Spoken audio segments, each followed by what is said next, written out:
Alright, so this video is for volunteers, facilitators, teachers, tutors who want to know how to use the breakout room function in Zoom.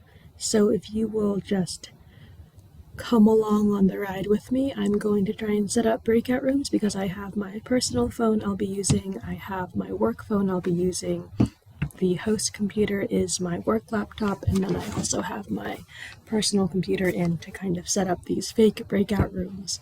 So this is a view of what you as the instructor will be seeing, but I will also be trying to show you what your students will be seeing, so maybe you can guide them through a bit of what they may be stuck on. So, example, this is one of my students. We have the Zoom link. We're going to click the Zoom link to join this meeting, and I will try and join the meeting on all of my other devices. So joining on my laptop and joining on my personal phone. As you can see, I have my waiting room attendees popping up, and so this is where I can type in my name. So when students come in named something funny like iPhone 5E or Galaxy 12X, you can maybe try and prompt them to change their names before they come into the Zoom room. That should be an option for some of them. There should be a different video on this for them. So this is going to be the ESL person. So this pencil is just for scale, so you can see how small some of the text is for the students. So the host will let you in soon. So this is what your students are seeing in the waiting room. This is what we are seeing as this big screen here. This is what we're seeing as students trickle in. So we have, let's see, we can admit all or admit one at a time. We're going to admit everybody, and soon need to make sure everyone's on mute. No audio. Okay, mute, because otherwise we're going to get a crazy amount of feedback, which we do not want.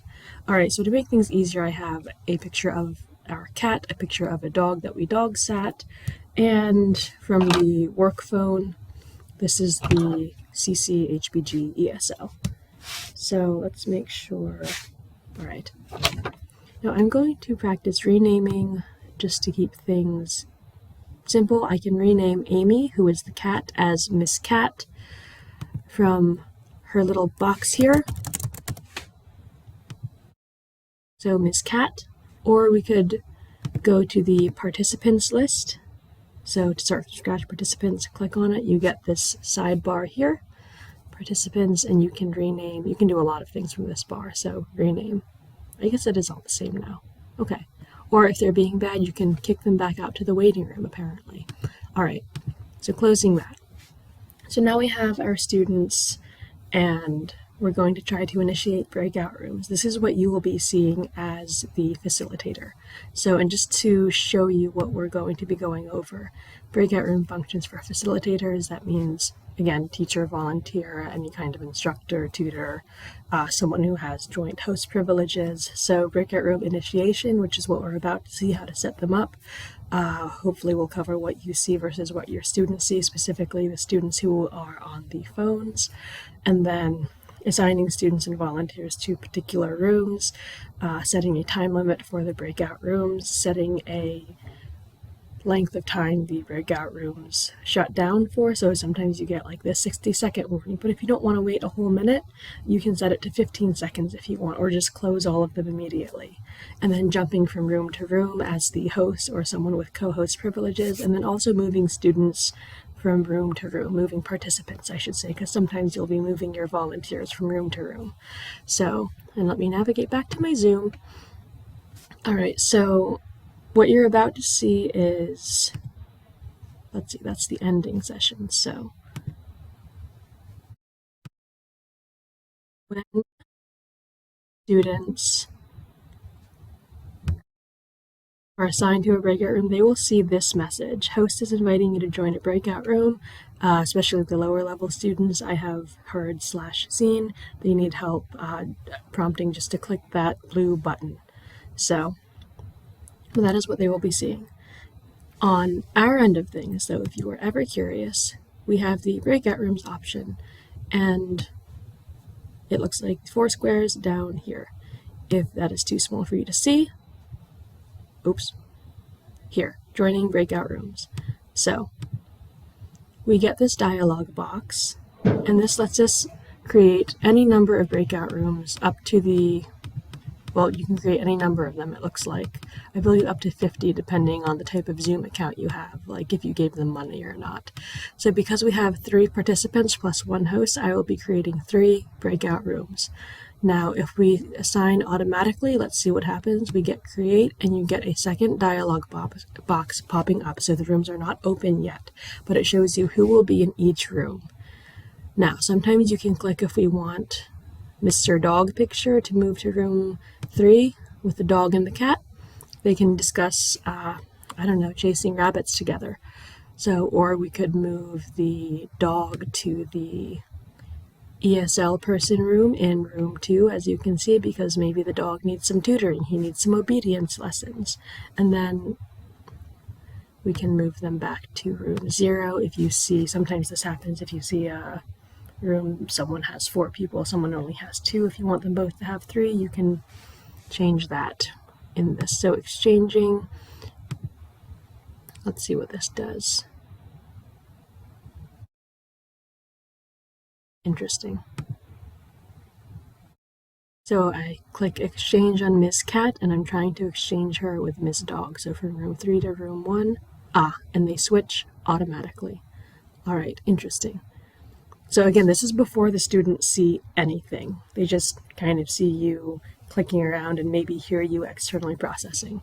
So let's see what happens when I open all rooms.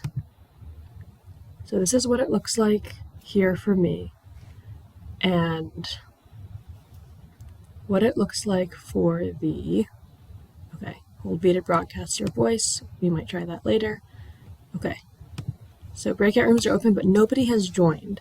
What it looks like for my students on a mobile, join breakout room, sure. Now it takes a few minutes to load. On this phone, join breakout room, sure.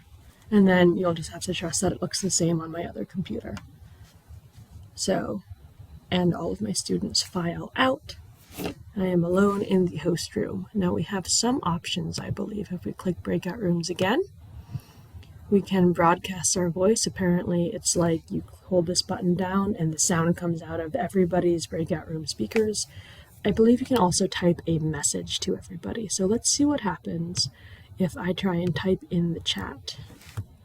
So I'm typing here on my host computer. We want to see if anything pops up here on this phone screen, and we can see the chat under more. So let's open that here, and we'll see if anything pops up. Hello students, can you hear me? So I sent that there. And okay, so we know that doesn't work. I guess it sends it to everybody in the main session, which is just me at this point. All right. So that's good for us to know together. All right. Good. We're going to close the chat. We will figure out how to do, so let's see what happens. Here in this breakout room, we are the Harrisburg ESL person. We have a little button that says ask. I don't know if you can read that. It says ask for help. So I'm going to click that button here and switch back to my host view. So, hi, I'm the teacher again. I'm just hopping from room to room, and all of a sudden I have, oh dear, room 2 asked for help. So I can join the breakout room or I can ignore them. So, and then hopefully you guys can all see this on the screen recording. This is taking a while to join because the Wi-Fi is slow. So now, as you can see, I am in the breakout room with my person, and they are seeing me. That's kind of trippy. Wow, okay, let's stop that. Okay, so let's look at, I'm going to leave my room. I can either end the meeting for all, which is what we do not want to do. If you have students who, when they try to leave your breakout room, exit the entire meeting, try to coach them to just leave the breakout room. That takes them back to the main session. Otherwise, they're going to come all the way, they're going to start all the way at just the internet, and they'll have to come into the waiting room again, and you'll have to let them in again. So just try to help them click leave breakout room, not leave meeting. So lastly, I just wanted to show you what it looks like hopping from room to room. I can join this room with Miss Cat in Miss Cat's group of maybe kittens and see what she's doing. And make sure they're staying on task. Any other questions they have, try to answer them. And then we can switch to, so you can also, while the breakout rooms are open, you can also switch students. So we can let's put everybody in room 1. So I did not have to do anything on the device. It just automatically moved me. So they won't have to click another dialog box. Move them to room 1. So everybody is in room 1. All right, and then when I say close all rooms, all participants will be returned to the main session in 60 seconds so they can wrap up anything else. Good. All right, so leave that breakout room. Now I'm the only one in the main session. Everybody else will have a dialog box that says breakout rooms will close in, and then it counts down. They have the option to ignore it and keep talking. So ignore it and keep talking, or leave now and go back to the main session. So that's what that looks like. I'll switch back to my teacher view. All right. Now, as mentioned before, there is a way to set the breakout rooms so it doesn't have a 60-second countdown, because sometimes you ran a bit over and you really need to get to your orange attendance sheet or class records. So if we click options, we can, 1, allow participants to choose their own room, which kind of seems dangerous, or at least another opportunity for miscommunication and instructions that don't necessarily need to be there. Allow participants to escape anytime back to the main session, which is usually useful, especially if groups finish early. They want to hear what other groups have been saying. Automatically move all assigned participants into breakout rooms. So that, that might be useful. Maybe that is a newer option because my Zoom just updated. I'm not sure about yours. And then maybe they don't have to click on that join room that kind of trips up some students. So let's try another run through with that, and then let's also set a timer. They can close automatically after. We have to check this box before we can edit this number, maybe 2 minutes. And then this is the one we wanted, set countdown timer after closing breakout rooms. If we check it off, it just automatically closes, no countdown. Downside to that is you could interrupt some really good conversation. So we can switch it, but 60 seconds seems kind of like a lot. So you don't have a ton of options, I guess. It's not like a free fill in the blank like this one. So let's just set it for 10 seconds and we'll check these options saved. All right. So let's open these rooms again. And everybody should be going to room number 1. So I don't need this anymore. Okay, so that worked. I had the option, I clicked the option that said automatically move everyone. None of my dialog boxes popped up. Everybody automatically moved. So that's nice. And then when I close breakout rooms, so to get that menu again, I just click the breakout rooms button again, close all rooms. All right, in 10 seconds. And that's a lot nicer than 60 seconds, I think, frankly. So that should be most of what breakout rooms look like. So that was something I actually learned in the course of running through this with the options of automatically move people to assigned breakout rooms. I think that's a really good option, and those of you who have students that sometimes have trouble clicking on the join breakout room dialog box or maybe have walked away for the moment, that could be a really useful tool. So hopefully this was helpful. Hopefully this was helpful. I'm going to end my meeting for everybody and then stop the recording. So,